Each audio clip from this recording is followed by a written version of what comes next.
Need a quarterback? We're here to help as well. We'll do a quick mention here on Kirk Cousins because he's 49% available, and he's got the Panthers this week. Trevor Lawrence, 46% available in the London game against the Bears. Derek Carr, there's a lot to unpack with that one. He's 67% available. We'll keep an eye on his status But as well. he's at Tampa Bay. Again, if he's healthy and he's available, like you like that matchup against Tampa Bay. You don't love the Lawrence against the Bears in Chicago, but again, he has looked better. It's in London. Sorry, not in Chicago. Against Chicago in London.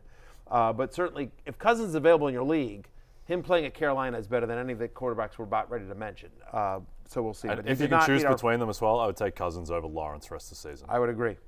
100%. Daniel Jones tops our list of guys that meet our threshold. He's the one good New York quarterback. 91%. Let's slow down. Every time we get excited about Daniel Jones, he lets I'd us down still as take well. Josh Allen over Daniel Jones. That's right. Yes. Nicely done. The New York quarterbacks. That's fair. Nicely fair done. enough. Fair enough. Yeah. Don't open the can of worms of Buffalo, New York, New Jersey. Yeah. Josh Allen is actually the only New York quarterback. Also true. By the letter of the law. Also very true. All right. Anyway, either way.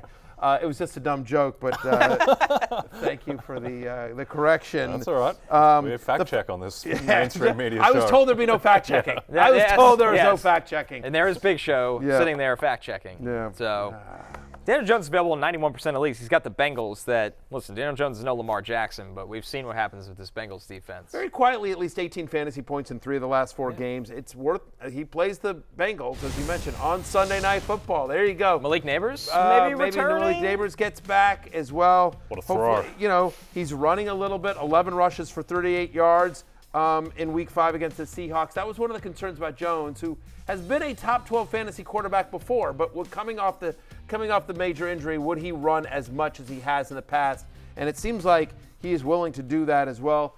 Only 3 teams in the NFL have allowed more fantasy points to opposing quarterbacks than the Cincinnati Bengals. We know how red hot the Bengals offense is. We think Joe Burrow and company will move the ball against the Giants. So Daniel Jones is going to have to be throwing. He's going to be throwing to Malik Neighbors and Wan'Dale Robinson and Tyrone Tracy, Theo Johnson, all the Giants, all the big stars on Sunday night. The new Big Blue. Yeah. The new Big Blue. That's how they should market it. They should. It's I like that. The new Big Blue. You're welcome, marketing team. Yeah, there you go. Yeah. Listen, you don't want to face Daniel Jones. You don't want to face Primetime DJ. Joe Burrow was very, very afraid of that matchup. I'm sure. Against Primetime DJ. Is that the new marketing campaign for the Giants, or is it just like, at least we're not the Jets? Yeah, same and record. There we go. Same record. We'll see where this goes. Same record. That's exactly right. Yeah. They're both New York teams are 2-3. I'll tell you what, the Giants' loss to the Commanders looks a lot better these days. It actually does. Lost to the Vikings as well. Well, they got smashed by the Vikings, but again, that looks like a much better loss in Week 1 than Listen, going to Seattle, that's a good win. Seattle's not that amazing, but they're solid. At Seattle's tough, though. At Seattle's tough. Do you buy anything into the there's this thing about like teams that play the Lions. I'm curious if the market has caught up with this. Teams that play the Lions lose the next week. This happened with the 49ers a couple of years ago as well. They're so physical. They're just the Lions are so physical. They just sort of beat them up, and just like the team that plays the Lions ends up losing the next week. Seattle played the Lions the week before, losing to the Giants. So I was just curious if you bought into that at all, if the market has bought into that thesis. I think it's niche. I mean, with that stuff, I buy it in a nutshell. Like if you were playing, the early 2010 Steelers or whatever, and going up against that physical defense, I would get that there would be a bit more wear and tear. It's like playing the Memphis Grizzlies in the NBA, the grit and grind Grizzlies. You don't want to play them and have to play another team on a back-to-back. So maybe there's a small element of that. I just don't think, like the Lions, they're good. The defense has improved and everything. The offensive line is very physical. I'm not sure, though, that it's the 2008 Ravens or whatever. For whatever it is worth, so far this year, teams that face the Lions are 0-4 the following week. That includes the Buccaneers losing at home to the Broncos, the Seahawks losing at home to the Giants. I'm just putting it out there. To monitor. I'm just saying. I'm just asking questions. I'm just asking questions over here. I don't know. I'm just asking the question. Well, can I ask one more? Yeah, do you think it's a coincidence that since producer Pete was at the happy hour bar and finally canceled the Daniel Jones experiment, that Daniel Jones might win the Giants enough games that they can't draft his replacement in the offseason? Is it a coincidence? I don't know. Right. I mean, backup producer Pete, since his debut on Fantasy Football Happy Hour. Giants are 2-0? Giants are 2-0. Plus 700 to make the playoffs. Here we go. Giants are 2-0. I get laughed at. Giants are 2-0. They got the best defensive player in football. What's it? Say that again? They got the best defensive player in football, got a competent Quarterback, got the top 10 wide receiver in the sport. I think they might be okay, coach. I think Daboll's okay. Former Coach of the Year, Brian Daboll. Much to my chagrin. Much to everyone's chagrin. But let's... The Pat Surtain erasure at the beginning of that is noted, by the way. He's the best defensive player in football. Dexter Lawrence. Been a monster. Surtain.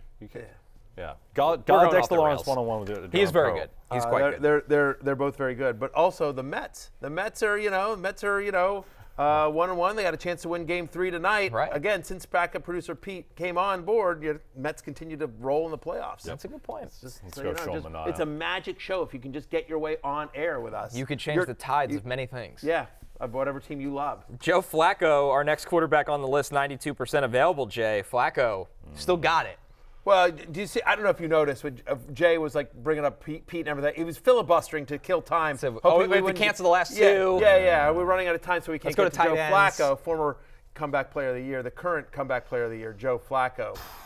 God, he looked good against the Titans, didn't he? Yeah. Still got a howitzer. Listen, if he plays spry. bad, he looks spry, Jay. Yeah. The thing with Flacco, if he plays bad defenses, he will carve them up. Yeah. He will put on his Super Bowl MVP pants and eviscerate them. Now, let's see him go up against a good defense with pass rush, and let's see how he does, where he's made to look like a statue. And they're on the road to Tennessee, which is a good defense. They are. Still with Flacco. Do you remember 2 years ago when he came in for the Jets, when he came to that game against the Bills? And it's like the guy just could not move. It was an absolute mess. Yeah. It's like, this guy's an NFL quarterback. I don't know how we've gotten from that to this, and I'm very upset about it, that we had the interlude with the Browns last year, which cost me dearly. But look, if he is the quarterback, then he's just going to drop back and throw 40 times. Like, that's just how this works and how it operates. And now in the Steichen offense, he has weapons.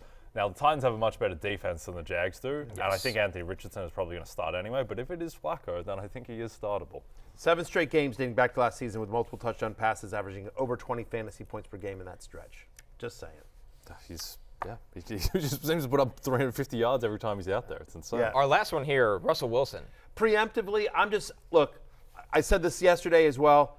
I don't know how they go back to Justin Fields. That was a winnable game on Sunday night, and one of the big reasons they lost is that Justin Fields could not make basic throws on third down.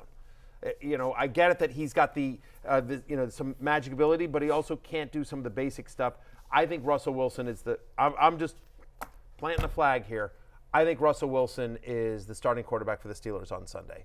Okay. They need to make that move. They're at Las Vegas. That's a game they can win. And so, again, Wilson isn't great, but if you're in a league like the League of Assholes where you're desperate, I think he'd be a, mid to low tier QB2 on the road at Las Vegas. He's rostered in the League of Assholes. I'm sure he is. Of course he is. But he's out there in a lot of other leagues. He's out there in a lot of other leagues, and I do think if you're in a deeper league and you're looking for streamers, you're down this far. I think Russell Wilson starts this week, and when he does get the start, I think he'll be okay fantasy-wise on the road at Las Vegas.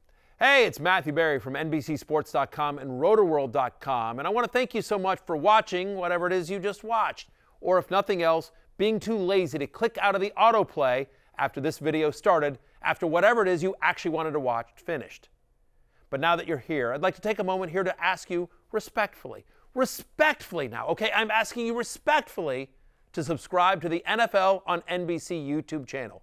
You'll get the latest Rotoworld fantasy news headlines, all sorts of great shows, including my own Fantasy Football Happy Hour. So go subscribe now. Again, I'm asking respectfully.